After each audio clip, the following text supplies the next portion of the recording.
Hey everybody, Jen here. I wanted to share some thoughts that I've been considering and contemplating since starting down this path of campaigning these last few months.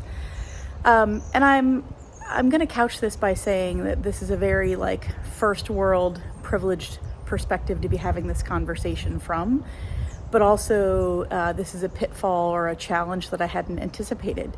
And I expect there will be more challenges throughout this next 10 or 11 months of campaigning. But what I wanted to share was that I've been thinking about the interactions that I've had with veterinarians and other colleagues as I've traveled and met folks, let them learn a little bit about me, had them ask questions about me and why I'm interested in running in this position. And realizing that there's a microscope that I'm under, and that's okay. I'm really all right with having my point of view reviewed or having my my thoughts challenged, and I think that's good, and I think that's how we all grow. And for those of you that have been with me on this journey so far, you know that really my plan was to see this as an opportunity to learn more about me and about how to represent our association and our profession. And so the one thing in particular I'm thinking about is the fact that now when I am at conferences and in meetings, I often meet other folks. And if you've met me before, and if you haven't met me yet, you might find this out. I'm very open, pretty warm. We'll walk up and shake a hand or give a hug. That's just kind of the way that I am. If I go to a meeting and I see one person sitting off on their own, my tendency is to go talk to that one person and just check in and make sure they're okay. But that can be a little bit challenging right now, because what I've learned is that essentially every interaction that I'm having during this campaigning time is getting scrutinized, right? And so people can look and say, oh, who is Jen talking to? Or maybe who isn't she talking to right now? And what does that mean about her position or where she stands with something? And I think that's all okay, and that's very natural. But what I will tell you is I think as a reflex, I've been a little bit guarded, and I've sort of tried to protect myself some. And I think that's okay. And I think that's a natural response for me as well. But it has been hard because it impacts me in the way that I'm just naturally carry and gravitate myself through the world.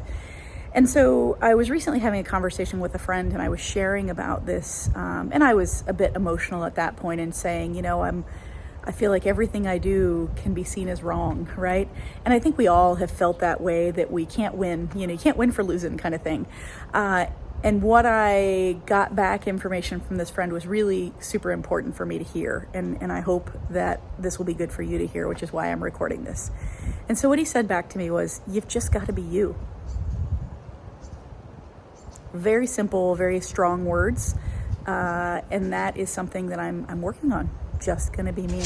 And so for those of you that are out there and thinking about how you're gonna interact with me, I would encourage you to just be yourself and be open and bring questions. But I'm telling you, for me, the learning that I've had from this is a reflection on, I'm not going to continue down this path being not myself. I'm gonna be me, and I'm gonna do my best job to be professional and represent us in a way.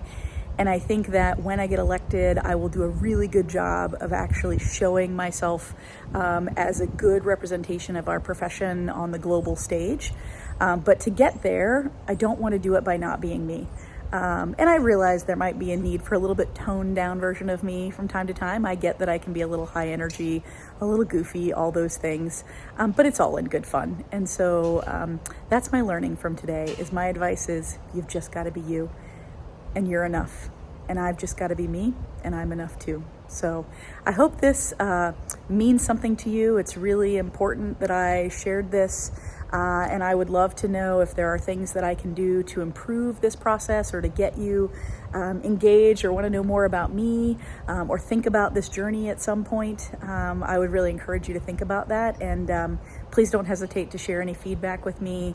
And I'm continuing to learn. I set out as this is a year experience. It's a year of learning for me, and already it has been that. So I'm very thankful for that, even though the learning can be a little bit hard at some times. So with that, I hope you have a fabulous rest of your day, and I look forward to hearing from you soon. Thanks so much.